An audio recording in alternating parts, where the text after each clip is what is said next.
All right. Now we're going to be dividing radicals. So when we divide radicals, the coefficients, we divide the coefficients, then we divide the radicands. We can only divide radicals if they have the same index. And it's really the exponent law that we're going to be using here. So we all agree that a to the power of m divided by b to the power of m can be written as a over b to the power of m. Well, recall that radicals, namely square roots, the m is the power of 1/2. So that's what we're going to do here. I'm going to choose to write my radicals in one color and my coefficients as another. And I hope you recognize that they act independent of each other. Okay, so I guess what I could write is the square root of 10 divided by the square root of 2 can be thought of as the square root of 10 over 2. And this is just the square root of 5. That was quite easy. Now, let's move on to b. 15 root 14 divided by 5 root 7. So root 14 can be thought of as 15 times the root of 15 times the root of 14 divided by 5 times the root of 7. Now, perhaps that you're able to say 15 divided by 5, well, that just simply is 3. Now, let's look to our radicals, and I could write it as, well, this is the root of 14 over 7.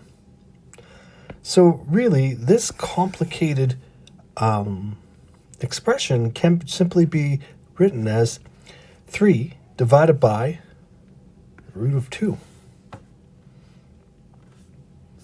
All right. C. 4 root 22 divided by 6 root of 11. And I can simplify the coefficients 4 over 6 as 2 over 3. And perhaps you're wondering why it's taking me so long here, but 22 divided by 11 is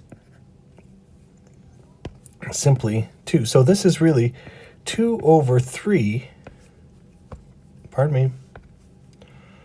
root 2. So there's one way of writing it, or you could write it as 2 root 2 over 3.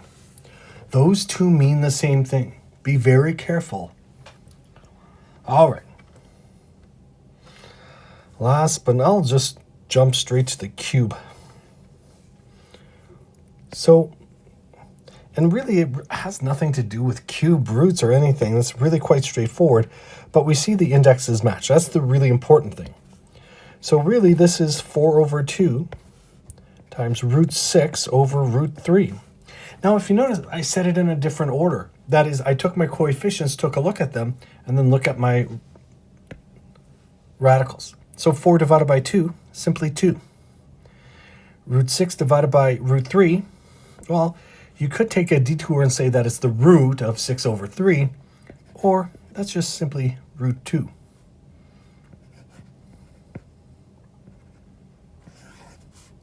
The green transfers over to that. So there we have it. All right, F. F's a little bit different. I was going to skip it, but then I thought, hey, let's do this, because the numerator is actually a binomial. So this is how I would split it up. I would think of it as 8 times 55, the root of 55, divided by 4 times the root of 5. So you have to distribute that division to both those terms, exactly like polynomials. Minus 12 root 65 divided by 4 root 5.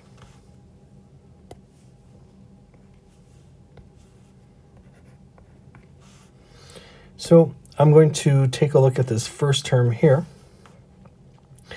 And that's 8 over 4 is 2. And I could write my radical as the root of 55 over 5. And the second term is negative 12 divided by 4, and that creates the term or coefficient of negative 3. And I could rewrite this as square root of 65 over 5. This is 2 root 11 minus 2 root 13. Not that bad. But as you see with radicals, there's many different scenarios. Practice is really important to keep it straight.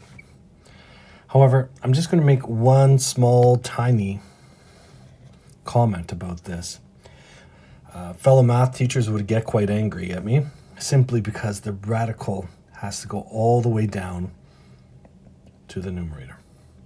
It's really quite important. All right, best of luck.